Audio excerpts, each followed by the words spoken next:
এখানে অনেক ভালো, অনেক সুযোগ সুবিধা, অনেক গেলেই ডাক্তার পাইতেছি, সিরিয়ালও কোনো ঝামেলা নাই। 5টা পরীক্ষা করছি স্বল্প টাকা দিয়া, যে মনে আমার বিশ্বাসই হচ্ছে না যে এরকম সেবা পাবো।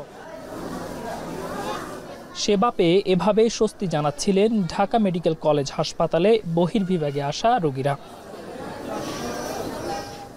ঢাকা মেডিকেল কলেজ হাসপাতালে চিকিৎসকদের উপর হামলার ঘটনায় 2 দিন বন্ধসহ 1 দিন সীমিত আকারে সেবা দেওয়ার পর বুধবার পুরোদমে চালু হয়েছে বহির্বিভাগ সেবা। সকাল থেকে বহির্বিভাগের সামনে ভিড় দেখা গেছে রোগীদের। এখন আবার দিছে পরীক্ষা রিপোর্ট নিয়ে আসি, আবার আসবে, এসে দেখবে।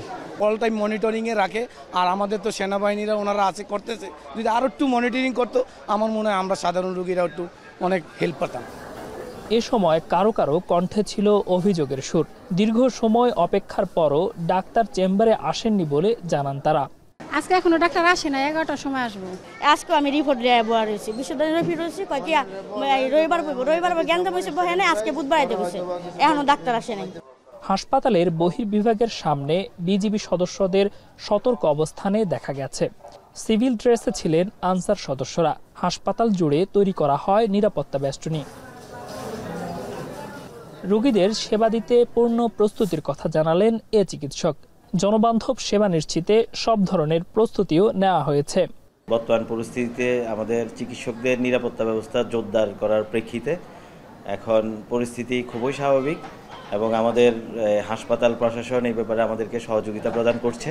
যারা বহির্বিভাগের সেবা নিতে প্রত্যাশী, আমি সমস্ত রোগীদেরকে বলবো আপনারা আসবেন, আমাদের চিকিৎসকদেরকে দেখাবেন, আমাদেরকে দেখাবেন, আমাদের কাছ থেকে পরিপূর্ণ সেবা আপনারা পাবেন ইনশাল্লাহ।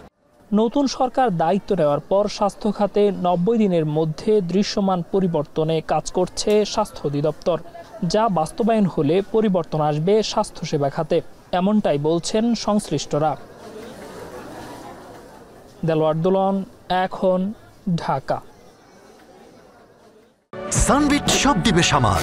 সানবিট ম্যাজিক প্রেস ডিশওয়াশিং এর মাথা ঘোরানো সলিউশন।